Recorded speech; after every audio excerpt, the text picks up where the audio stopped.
Daar is 'n weergawe van jou wat mense kan sien, en dan is daar 'n weergawe van jou wat niemand sien nie. En hoe groter die afstand is tussen die twee, hoe swaarder word die las. Ons almal ken die gevoel. Ons sit daai glimlag op, wanneer ons eintlik hier binnekant nie so lekker voel nie. Ons gee die regte antwoorde as iemand ons vra hoe dit gaan. Vroomtaal by die kerk, terwyl ons gedagtes eintlik op 'n ander plek is. Jesus noem dit iets, en is nie 'n sagte naam nie. Dis 'n interessante toneel. Daar's duisende mense wat mekaar verdring om naby Jesus te kom. Daar's so baie van hulle dat hulle mekaar amper vertrap. En in die chaos draai Jesus na sy disippels en hy sê vir hulle iets wat nie vir die skare bedoel is nie. Iets persoonliks, maar baie dringend. Lukas 12 vers 1 en 2. Pas op vir die suurdeeg van die fariseërs. Dit is hulle huigelary. Daar is niks bedek wat nie onthul sal word nie en niks geheim wat nie bekend sal word nie. Dis baie belangrik, Jesus sê hierdie woorde nie vir die skare nie, maar vir sy disippels, vir die wat hom volg, vir die wat hom reeds ken, en is 'n baie ernstige waarskuwing.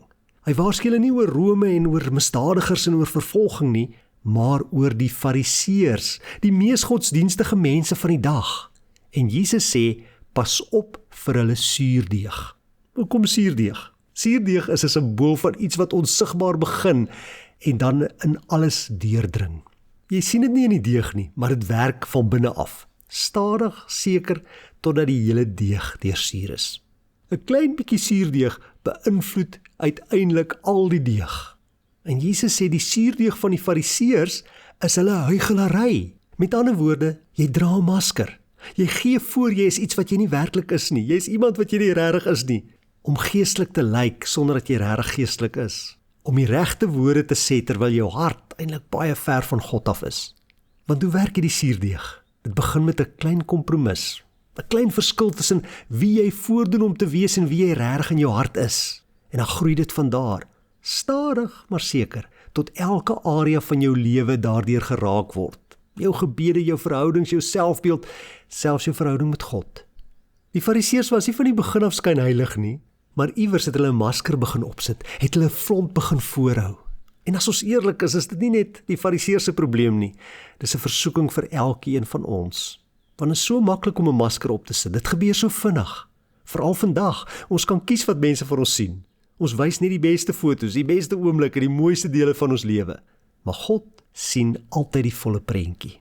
En dis presies hoekom Jesus sê, daar is niks bedek wat nie onthul sal word nie en niks geheim wat nie bekend sal word nie. En dis 'n ernstige waarskuwing, maar dis ook 'n bevrydende waarheid. Want Jesus sê, jy kan in elk geval niks vir God wegsteek nie. Jy kan die grootste masker dra wat jy wil. God weet wat agter die masker aangaan. Moenie voordoen wat jy nie is nie, want uiteindelik gaan die waarheid uitkom. Ja, jy kan dalk mense mislei, maar nie vir God nie.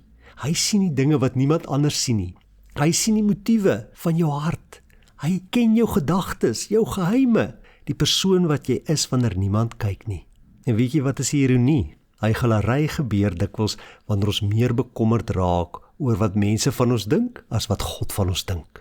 Wanneer ons mense probeer beïndruk, wanneer ons probeer goed lyk, maar Jesus nooi ons na iets baie beter. Na egtheid, na eerlikheid, na 'n lewe waar die persoon aan die buitekant dieselfde persoon is as die een aan die binnekant.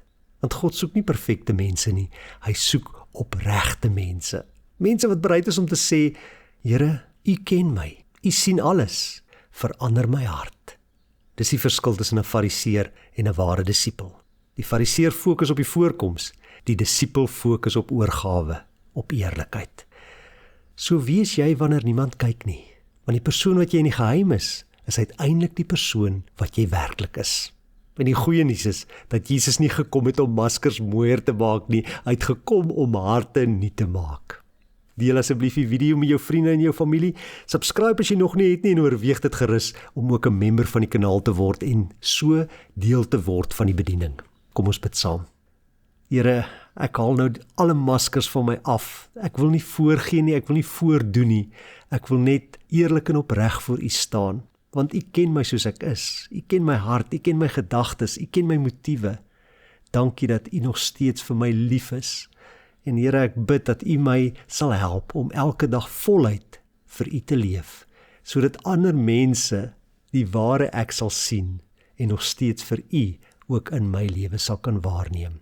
Dit bid ek in Jesus naam. Amen.